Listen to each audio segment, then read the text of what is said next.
खबर वाराणसी से aplastic anaemia के मरीजों को मिल रही है प्रधानमंत्री राहत कोष की सौगात।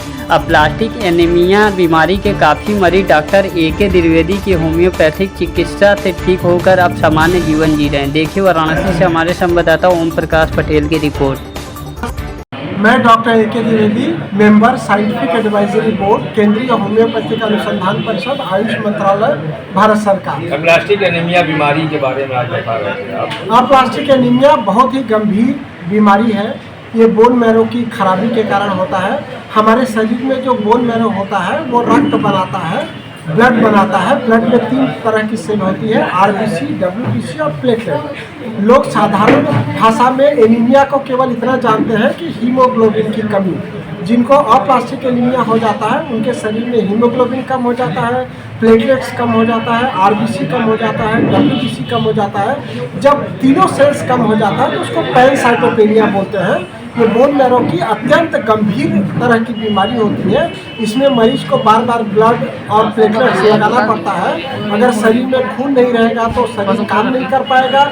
प्लेटलेट्स नहीं रहेगा तो किसी भी अंग से ब्लीडिंग हो सकती है, नाक से, मुंह से, थूक से, स्टूल में, यूरिन में ब्लीडिंग हो सकती है, मेंसेस प्रोलॉन्ग हो सकता है। मैं होम्योपैथी चिकित्सा द्वारा जो अप्लास्टिक एनीमिया के मरीजों का इलाज कर रहा हूँ उसमें लोगों को काफ़ी राहत मिल रही है। काफ़ी सारे मरीज होम्योपैथी ट्रीटमेंट से पूरी तरह से नॉर्मल हो चुके हैं। उनको अब ब्लड चढ़ाने की ज़रूरत नहीं पड़ती है, अब कोई भी दवाई भी खाने की ज़रूरत नहीं पड़ती है। मैंने इसके लिए पत्र लिखा था सरकार को कि अप्लास्टिक एनीमिया को भी गंभीर बीमारी की श्रेणी में लिया जाए। जिस तरीके से हार्ट के लिए, किडनी के लिए दवाई के लिए पैसे सरकार देती है या ऑपरेशन के लिए पैसे सरकार देती है, उसी तरह से अप्लास्टिक एनीमिया के मरीजों को भी सरकारी मदद मिलनी चाहिए। मुझे अत्यंत खुशी हुई कि वाराणसी के सांसद और हमारे देश के प्रधानमंत्री माननीय नरेंद्र मोदी जी ने मरीजों को अप्लास्टिक एनीमिया के इलाज के लिए भी प्रधानमंत्री राहत कोष से पैसे देना स्वीकृत किया है। मैंने एक पत्र देखा जिसमें माननीय प्रधानमंत्री जी ने एक मरीज को 3 लाख रुपए स्वीकृत किया। मैं चाहता हूं कि आपके माध्यम से अन्य मरीजों को भी ये जानकारी पहुंचे ताकि अप्लास्टिक एनीमिया से जो गंभीर बीमारी से जो पीड़ित हैं, जिनको कहीं से भी कोई सहायता नहीं मिल रही है, वो प्रधानमंत्री राहत कोष से पैसे स्वीकृत करा सके और इलाज को सुगमता से कर सके। डॉक्टर का क्या प्रोसेस है, किस तरह से इसका प्रोसेस बहुत ही सामान्य है। जो भी मरीज है उसको अपने क्षेत्रीय विधायक या क्षेत्रीय सांसद से प्रधानमंत्री राहत कोष के लिए लेटर कलेक्टर के माध्यम से सीएम ऑफिस में भेजवाना रहता है। सीएम ऑफिस में एक सेल है, वहां से पैसे सेंक्शन होते हैं। केंद्र सरकार को भी डायरेक्ट भेज सकते हैं। हमारा जो वाराणसी है, वाराणसी के तो वो सांसद ही है, तो यहाँ का जो सांसद कार्यालय है या यहाँ पे जो पीएमओ का ऑफिस है, वहाँ पर आप जब आवेदन देंगे तो पैसे स्वीकृत होंगे। सर इसके लक्षण क्या? अप्लास्टिक एनीमिया का लक्षण बहुत ही सामान्य सा है। यदि आपको वही काम करते हुए थकान लग रहा है, शरीर में दर्द हो रहा है, बार बार बुखार आ रहा है, सिर दर्द हो रहा है, आंखों में धुंधलापन लग रहा है, या कहीं से भी ब्लीडिंग हो रही है, या फिर वही काम करते हुए थकान लग रही है और श्वास भर रहा है, दम भर रहा है, तो ये अप्लास्टिक एनीमिया का प्रारंभिक लक्षण हो सकता है। इसको आप बहुत आसानी से जान सकते हैं। केवल आपको सीबीसी नाम का एक छोटा सा ब्लड जांच कराना है, कंप्लीट ब्लड काउंट, या आपको नज़दीकी डॉक्टर को जाकर के ये बताना है कि मैं यही काम लंबे समय से कर रहा था, मैं कभी बीमार नहीं होता था, अभी अचानक से मुझे कमजोरी लग रही, थकान लग रहा है, दर्द लग रहा है या बुखार हो रहा है, तो सीबीसी जांच कराएंगे। उसमें आपको हीमोग्लोबिन और प्लेटलेट पता चलेगा। जो अप्लास्टिक एनीमिया है वो कह सकते हैं जेनेटिक बीमारी है, तो उसके बचाव के लिए क्या करना चाहिए जिससे वो एक अगली पीढ़ी का? नहीं, अप्लास्टिक एनीमिया जेनेटिक बीमारी नहीं है। अप्लास्टिक एनीमिया पैदा होने के बाद लोगों को हो रही है। या तो कैंसर के मरीजों को जो ऑपरेशन और कीमोथेरेपी कराते हैं या रेडियोथेरेपी कराते हैं उसके बतौर साइड इफेक्ट हो रही है, या फिर हम लोग जो केमिकल फर्टिलाइजर युक्त फल और सब्जियों का सेवन कर रहे हैं उससे हो रही है।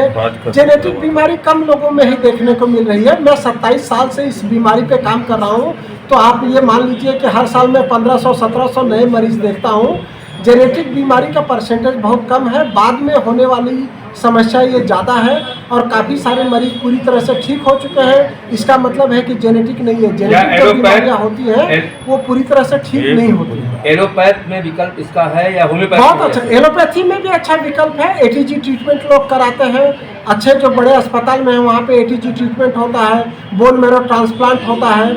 लेकिन हमारे पास कई सारे मरीज आते हैं जिनको एटीजी ट्रीटमेंट से फ़ायदा नहीं होता है, तब हम लोग होम्योपैथी ट्रीटमेंट देते हैं और होम्योपैथी ट्रीटमेंट से पूरी तरह से ठीक हो जाता है। डॉक्टर अभी कहाँ का इसका इलाज हो रहा है?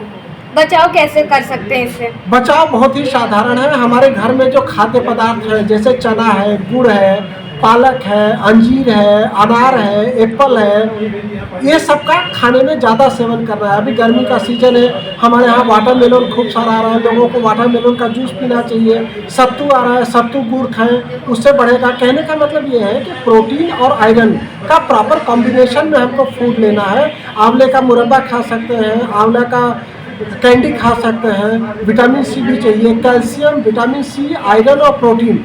लेकिन आयरन और प्रोटीन खाद्य युक्त बहुत ज़रूरी है, तो लोग गुड़ चना खाएं और रक्त बढ़ाएं। डॉक्टर साहब कहाँ का इलाज इस समय इसका हो रहा है?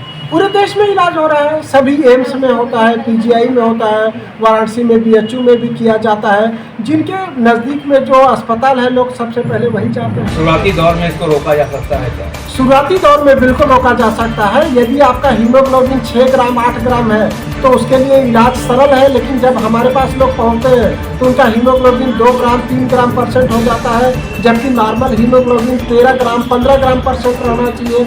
ऐसे ही प्लेटलेट 1.5 लाख से 4 लाख होना चाहिए, लेकिन मरीज जब हमारे पास आता है तो उसका प्लेटलेट 5000 10,000 हो जाता है। तो जब 5000 10,000 हो जाएगा तो उसको बहुत सारा दवाई लगेगा, उसको बहुत सारा ब्लड और प्लेटलेट चढ़ाना पड़ेगा। तो इसलिए शुरुआती दौर में अगर प्रयास करेंगे, जब 50,000 प्लेटलेट है तो उसको कम दवाई लगेगी।